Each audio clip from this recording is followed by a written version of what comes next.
ठीक है। तब लोग जाने दुनिया में कि कुछ ऐसी विधा है कि हम बीज की बुआई करते हैं, उसमें निराई नहीं करते हैं, उसमें गुड़ाई नहीं करते हैं, उसको हम जोतते नहीं हैं, ठीक है ना, उसमें हम कोई भी हर्बिसाइड उपयोग नहीं करते हैं। ऐसी विधि के द्वारा भी हम अनाज का उत्पादन कर सकते हैं। तो मासानोबु फुकुओका जो है जापानी एक किसान है, और ये एक करते करते प्रैक्टिस है जो 1913 में इसका जन्म हुआ था।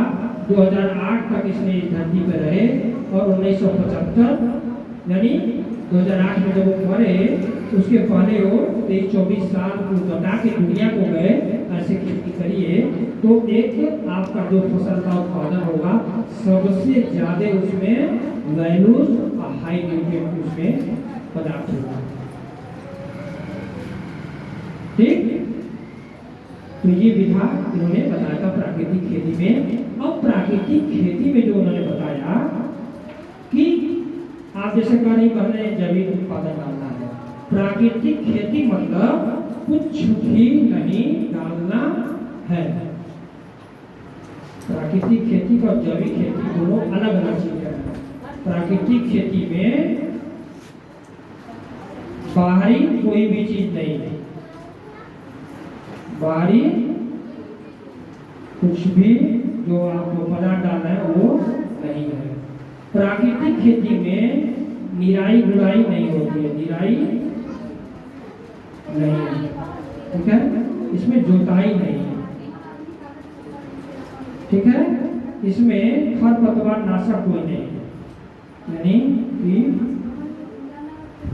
नाशक नहीं, इसमें खरपतवार नाशक भी नहीं। आप बताइए, नाशक भी नहीं। अब सब चीज नहीं नहीं है, आप कैसे खेती करेंगे,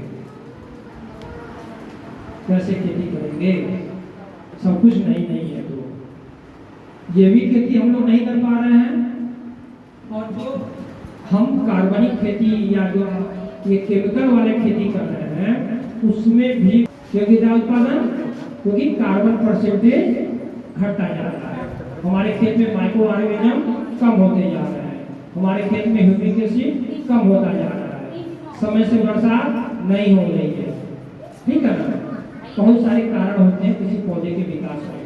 अब सब नहीं करना है तो करें क्या,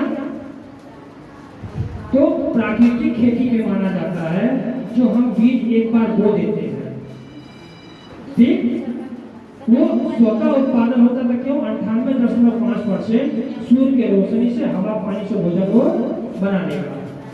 अब हमको ये लगा है कि हम जुलाई में धान लगाते हैं और फटाक से दिवाली के पहले कट जाए और जाले कट जाए, तो जमीन की उत्पादन जितनी उसकी क्षमता है उससे अधिक उत्पादन देने के लिए हमने यूरिया और डाई का इस्तेमाल किया।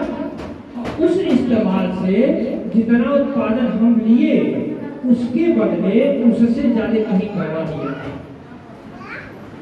जैसे आप रुक्मिणी जी बैठी है, मैं कह दूं कि रुक्मिणी जी मैं आपको 50,000 रुपया ले रहा हूँ और जो आपने अभी मंगलसूत्र पहना है आप सुने वापस दे दें, तो क्या सही होगा?